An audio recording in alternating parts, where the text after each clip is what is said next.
どうも、ダイキングです。本日も動画を見ていただき、ありがとうございます。今回はですね、M2 MacBook Air、ほぼフルスペックモデル1週間使ってみて実際どうだったのかどうか、正直にお話ししたいと思います。ミッドナイトですね。めちゃめちゃかっこいいんですけども、結論から言うとね、いつも通り本当に軽くて非常に素晴らしいマシンなんですけども、どういったところがね、素晴らしいかみたいなところは、後ほど話しますので、今まで一応その最安モデルっていうね、いわゆるその一番安いモデルっていうのをレビューしてきたんですけども、今回、いわゆるほぼフルスペックっていうね、モデルになっております。で、そして新色のミッドナイトですね。はい、指紋がどうこう言われてますけど、はい、多分本当に20年ぶりぐらいとかですかね、黒色系のね、MacBook って昔あったんですけども、それが本当に今風になってこう出てきたっていう感じですね。それもちょっとじっくり見たいと思いますので、なんでデザインとかね、性能とか、こちらですね、しっかりレビューしつつ、じゃあその一番安いモデル、吊るしモデルとか言ったりするんですけど、じゃあこのほぼフルスペックのですね、M2 MacBook Air、違いがじゃあどれぐらいあるのかみたいなところをですね、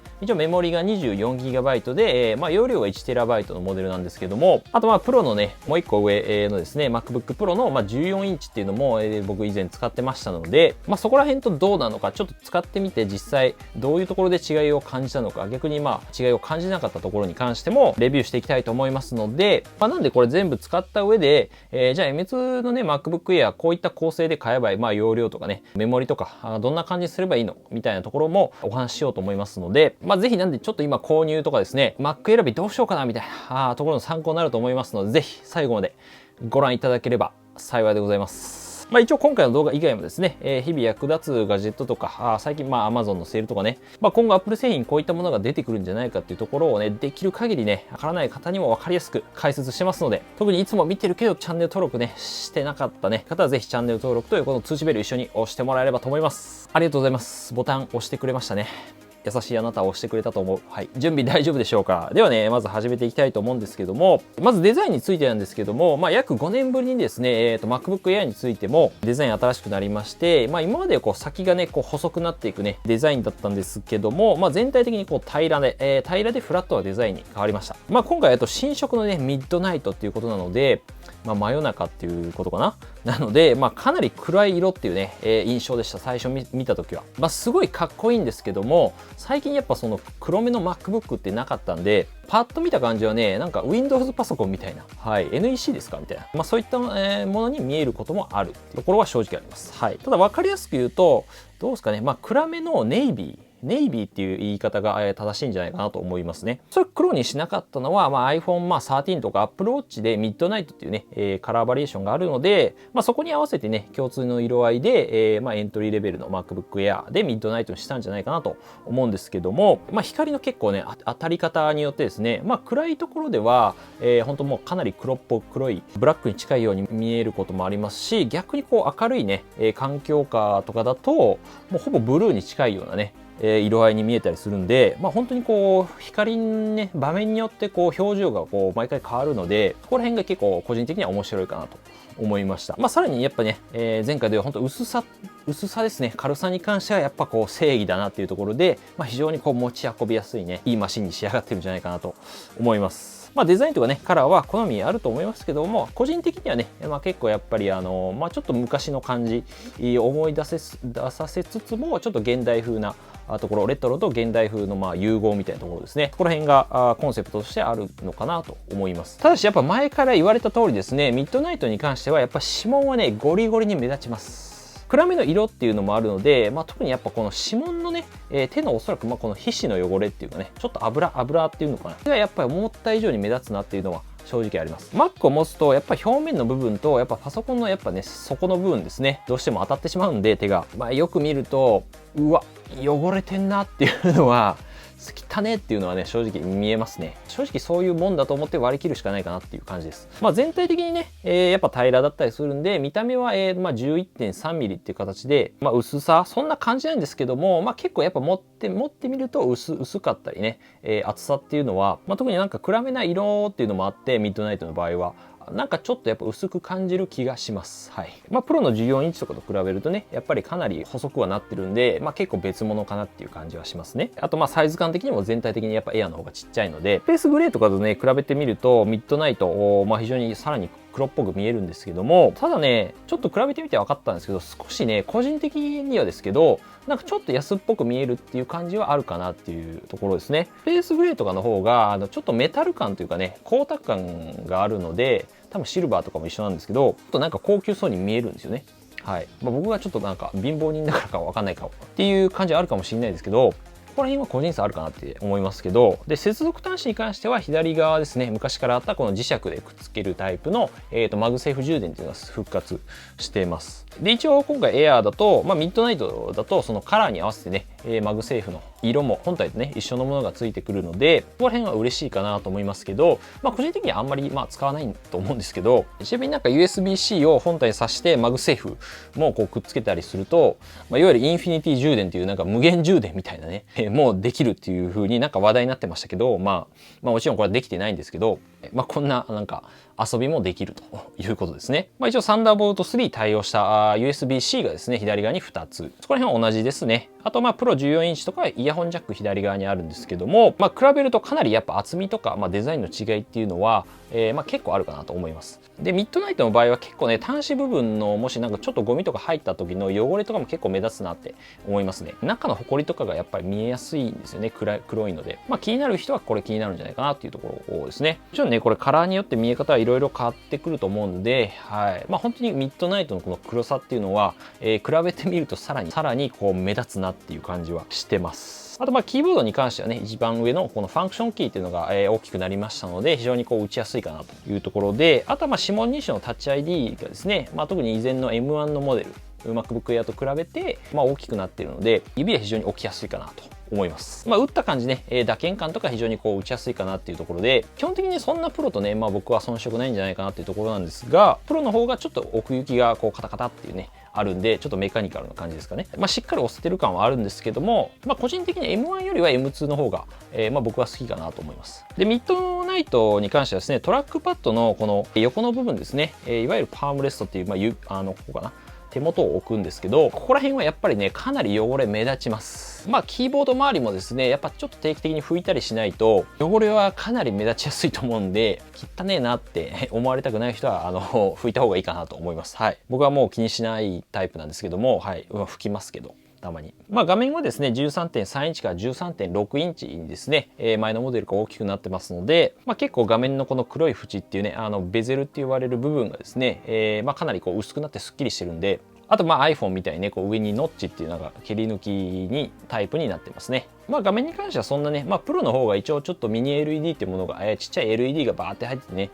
綺麗なんですけども、正直肉眼で見る感じはあんまり変わんないかなっていう印象です。エアーでも十分綺麗かなって思います。一応ね、スピーカーテストとかもね、ちょっと一応やってみたんで、聞いていただきましょう。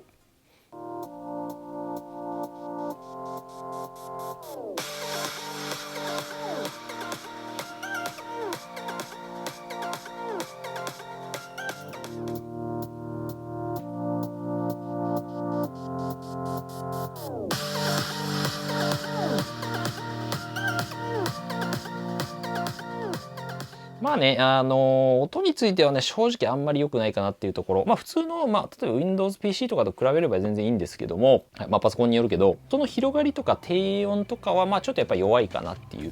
う感じですね。続いてはですね、中身ですね。中身の性能どうなのかっていうところ、特にちょっと最安モデルとかと、比べつつ見ていきたいと思うんですけども、ギークベンチっていうもので測れるんですけども、数値として性能が、見れるんですけども、一応以前、レビューした最安モデルが、こちらですね。1884と8393っていうところで GPU8 コアでメモリが 8GB でストレージ256っていう、最小構成ってやつですね。それに対して今回ほぼモリモリの M2 エアのスコアが一応1896と8916ってことでちょっとねよくはなってるんですけど、正直誤差程度かなっていう感じはありますね。基本的にやっぱその中身のチップっていうね、もともと頭脳のところは一緒なので CPU は M2 で、違いは本当メモリぐらいなんで普通に使う分には全然体感でもわかんないですね。ちなみに M1 の数値がまあ大体1700と7420ぐらいですかね。普通に使う分にはそんなわかんないけど、まあちょっとサクサク感は M1 よりは感じるかなと思います。サクサクで、まあ特にテキストベース、まあメール返信とかもウェブサイト見るときはめちゃめちゃサクサクですね。で、GPU に関してですね、こっちはまあ動画編集とか、例えば画像の編集とか、まあ画像を使うようなゲームとかそういったところになるんですけども、最安モデルがですね、これ8コアなんですけど GPU が。だいたいまあ26000から7000ぐらい。いいですね、スコア的には。メタルスコアってもので見えるんですけども、今回のフルスペックのモデルの方は GPU が10コアになってるんで、まあ、ちょっと増えてるんですけども、まあ、大体まあ3万、測ってみたら3万前後ぐらい、3万から3万1000ぐらいですかね。まあ、数値的にはちょっとまあ差はあるかなっていうところですが、まあ、何回かまあ測ってると2万9000とか出る時もあるんで、まあなんか結構まあ誤差に近いのかなっていう感じはしてます。はい。まあ、後ほどちょっと実際に比較してみますけど、で M1 エアーが大体まあ2万前後になるので、まあ、そこと比べたらさすがに差はあると思いますけど、続いて、シネベンチも測ってみました。はい。これ、3D ソフトですね。CG ソフトの会社が出している、まあ、テストツールで、まあ、大体10分ぐらいかけてね、もうちょっとさっきのベンチマークよりは高負荷ので長時間、長い時間かけてテストするやつなんですけども、まあ、普通の作業面についてはね、シングルコアってものなんですけども、大体まあ1500ぐらいですかね。なんで、大体インテルの11世代とかですかね。一番新しいやつとか、まあ、M1MAX は、まあ、一応これ今 MacBook の中でね一番いいもの、性能的には高いものですけども、まあ、そこら辺にはスコア的にはまあすごい勝ってましたねはい。 M2 でそこら辺はかなり強いんですけども、サクサクなんで注目すべきは、まあ、マルチコアの方なんですが、まあ、こっちがどっちかというと高負荷がかかる場面、もうちょっと負荷をかけた作業、動画編集とかまあわかんないけど 3D の、ね、なんかレンダリングしたりとか、ここら辺は最安モデルが、この GPU8 コアの方がまあ大体5400ぐらいだったんですけど、スコア的には今回の M2 Air が、10コアでメモリ 24GB ですけど、これが大体ね8000ぐらいになりましたね。まあ、なのでやっぱ負荷がかかる部分では、まあ、メモリとかね GPU のコア数、まあ、多いってことでパフォーマンス的にはやっぱちょっと上がってるんじゃないかなと思いました。はい。まあ、数値的にはね。はい。で M1MAX がちなみに1万2000ぐらいだったんで、まあ、正直 M1MAX はね使ってみたんですけど、まあ、僕にとってはちょっとオーバースペックだったんで、あとまあシングルコアですね、軽めの作業のスコアに関してはやっぱり、M2 Air が、まあ、正直最安モデルでもね同じぐらいのスコア出るんで、まあ、めちゃめちゃいいなっていうところはあります。以前の、ね、最安モデルと同様にやっぱテストして思ったのは、本当にね M2 の電力効率の良さというか、本当バッテリー減らないんですよね。M1MAX とかはまあ非常にこうパワフルなんですけど、バッテリー消費もすごいっていうところかなと。まあ、軽自動車っていう例えがいいのかなM1MAX はスポーツカーって1回のこうスピードはすごいけどみたいな、燃費あんま良くないって感じですかね。続いて、SSD のスピードですね。まあ、データを読んだり書き込んだりする時のスピードなんですけども、これがどうやら一応 256GB のモデルだと、まあ、結構遅かったりするんですけど、1TB のね M2 Air と一応まあ比較もしてみたんですが、やっぱりスピードの違いはあって、まあ、大体やっぱり 1.5 倍から2倍ぐらいは違うかなっていうところで、なんでデータを例えばじゃあ外部のね SSD っていうところから、じゃあ動画をこう映しますよとか、写真とかね、まあ、僕の場合だと SD カードから結構パソコン内にねこのカメラで撮った動画を映すっていう作業があるんですけど、まあ、そういった形でやっぱよくじゃあデータをねこう映したりするっていうね、定期的にやる方はやっぱ 512GB 以上のモデルがいいんじゃないかなと思いますね。一応容量高い方がまあ速くなる傾向にはあるんですけど、で最後ねちょっと動画編集なんですけども、ファイナルカットプロで今回試してみました。一応その最安モデルで今回の最安モデルと、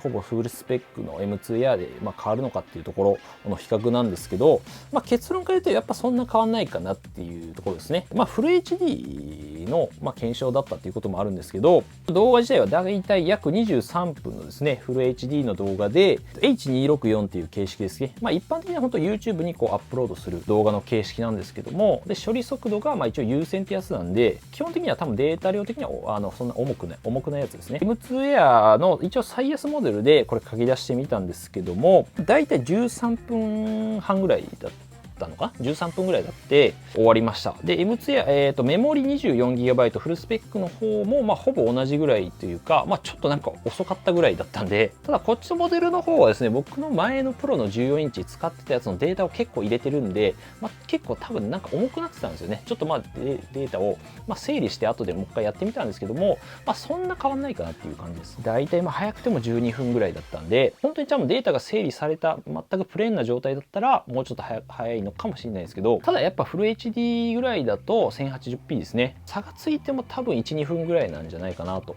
思います。まあ基本的にやっぱその中身のね CPU というか性能的には一緒なので、そんなにどうだね、性能が上がった印象っていうのはあんまり受けなかったです。編集時の動作とかもね非常にこうサクサクで、まあ、どちらも非常に使いやすいかなと思いました。で逆にちょっと今まで、僕 MacBook Pro の14インチ使ってたんで、そことの違いを感じた点と逆に感じなかったところ簡単にお話しすると、プロの14インチ使ってたので違いを逆に感じなかった点で言えば、まあ普通に本当使う分ですよね。メール返信したりとか、普通に作業とかですね、書類とか作るぐらいだと、まあ、正直 M2 とかの方がそれに特化して作られてるんで、まあ、むしろちょっとサクサクなんじゃないかっていうぐらいでしたね。まあバッテリー持ちに関してもやっぱプロよりもやっぱ M2 の方が全然いいので、まあ、ほんと減らないんですよね。基本的になんで僕の利用範囲の中だと、まあ、特に普通に使う分だと、まあ、ほんと遜色ないというか、まあ、変わんないかなっていうのが正直なところですね。まあ逆にじゃあどういったところでね、プロ14インチと M2 Air、まあ、フルスペックでも違いを感じたのかっていうと、あえて言うとってところあるんですけど、まあ、やっぱり作業時間がやっぱ長くなって熱を持ったりとか、負荷をかなりやっぱかけた時はさすがにちょっとね動作が重くなるってことはありました。やっぱり、まあ、一番大体負荷がかかるのが、まあ、僕の場合だと多分動画を書き出してる時なんですよね。でいろんなこうアプリを同時に立ち上げるっていうところなんですけども、まあ、特に書き出しをしながら、まあ、動画を実際編集のデータから実際のなんか MP4 とかねデータにする作業なんですけど、書き出しってその時にサムネですね、 YouTube のいわゆるその看板みたいな最初に画像出てくると思うんですけど、あれをまあ Photoshop とかで作ったりするんですけど、まあ、その時やっぱちょっとなんかね動作が、まあ、全然動くことは動くんですけど、なんかちょっともっさりしてましたね。さすがに結構熱も本体も熱持ってましたし、動きがちょっと若干もっさりし動作がねちょっとカクカクしてんなみたいなありました。まあプロ14インチだとやっぱり熱を逃がしたりするのと、まあ僕の使ったモデルメモリが 32GB だったので、そこら辺の違いもあって余裕がね、プロの方はやっぱまだ全然あったかなっていうところ。まあでも逆に言えばそんぐらいかなと思います。これがもしかしたらまあ 4K とか、まあ、8K 動画とかになってくるとね、かなり違うのかなっていうところもありますけど、まあでもどうだろう、相当負荷をかけないと違いは現れないような気はしてます。まあ一応プロ14インチとねこの M2 Air のね、まあ、フルスペックみたいなところは違いをですね別の動画でまた詳しくね、話そうかと思いますので、気になる方はぜひチャンネル登録と横のベルを押していただければ見逃さないのでお願いいたします。で最後ちょっと使った上、全部ねいろいろ使った上で、じゃあ M2 Air ねこんな構成で買えばいいんじゃないかなというところをお話ししたいかなと。これで終わりたいと思うんですけども、最後ですね、システムオンチップですね、最初にものに関してはまあ1万6000円だったらねこれ上げてもいいかなって、最初の動画の方で言ってたんですけど、エアのやっぱファンレスっていう構造上ですね、あんまりその熱を逃がせないんで性能をなんか抑えられちゃうみたいなところもあって、10コアですね、あんまり10コアの GPU あっても活かせないと、まあ正直あんま変わらないかなっていう感じだったので、まあ正直8コア GPU のモデルでいいんじゃないかなと思います。まあ、やるとしたら本当プロレスっていうね形式でまあ動画を編集しますっていう方ぐらいかな。それ以外は10コアにするメリットは正直あんまないかなと。でメモリに関しては M1 と同様にですね、8GB でもまあ全然普通にいけるかなっていうところで、最安モデルのねレビューで結構試したんですけども、まあ、大体インテル版でいうメモリ 16GB ぐらいに相当すると思うんで、かなりね、ほとんどまあ 90% ぐらいの人は 8GB で、全然こと足りるかなと思います。ただやっぱりね長時間作業だったり、まあ、性能面でできるだけこうねパフォーマンスを維持して使いたいとかあれば、まあ 16GB にする価値っていうのはまあ全然あるかなと思いますね。特にマルチタスクですね、いろんなこうアプリを立ち上げたりとかですね、サファリとか、まあ、Chrome とかでいろんなこうウェブサイトこうタブをいっぱいバーっていろんな同時にね結構見たりするよっていう方はまあ 16GB でもいいかなと思います。基本的にやっぱこの Apple シリコンの特徴的にやっぱメモリがね、足りなくなると結構ね重くなるんですよね、傾向にあるので、メモリやっぱ後から変えられないので、そこら辺考えたら 16GB にする価値はあるかなと。そういう方であれば、はい。24GB はまあ今回使ってみましたけど、まあ正直必要ないかなっていう感じはしてます。ストレージに関しては、まあ 256GB でも普通に使う分には全然問題ないかなと。まあこれもまあ動画編集とか視野に入ってくるなら 512GB でもいいかなと思いますけど、まあ僕は 1TB してますけど、iPhone のね、iPhone とかまあタブレットとか持ったらそこの容量どれぐらい使ってるのかなみたいなのを、見るのもまあ参考になるかなとまあ容量は後からね、外付けの SSD とか買えば移したりできるんで、まあどちらかというとそのメモリーとかの方を優先する方がいいかなと思いますね。上げとく方が、どっちか迷ったらってところですけど。ということで参考になれば幸いです。これもね、なんか質問あればですね、ぜひ気軽にコメントしていただければと思います。まあ基本的にコメントは全部見てますので、非常に優秀な登録者の方が見てくれてる方がコメントしてくれたりするんで、気軽にコメントいただければなと思います。まあ他にも一応 M1 の MacBook Air コスパ良かったりしますし、そっちのレビューとか、プロ14インチのレビューとかもありますんで、ぜひ参考にしてみてください。まだここからね、Apple 製品もいろいろ出てくると思いますので、そこら辺に関する動画とかも上げていきたいと思いますのでね、ぜひ高評価だったりですね、動画役立ったと思ったらね、はい、高評価、グッドボタン、通知ベルもお願いいたします。チャンネル登録も。はい。ということで、また次回の動画でお会いしましょう。良い一日お過ごしください。バイバイ。ちょっと最近ね、動画出せてなかったんですけど、8月ちょっと忙しい。まあ9月からはガンガン発表会がね、9月7日とか言われてたりするんで、9月頑張っていきます。M2 Air、非常にいいです。ミッドナイト、めちゃめちゃかっこいいです。指紋ベッタベタだけど。最近あともう買ってよかったものランキングみたいなのをね、ちょっとやろうと思ってるんで、このアンカーのなんかリングみたいなやつがね、非常にいいです、今。あと AirPods Pro のケース、マグセーフ充電できるねケースもちょっと買って、これいいなと思ったんでね、またちょっと一応概要欄貼っとくか。はい、また紹介いたします。はい、ということで暑い今日も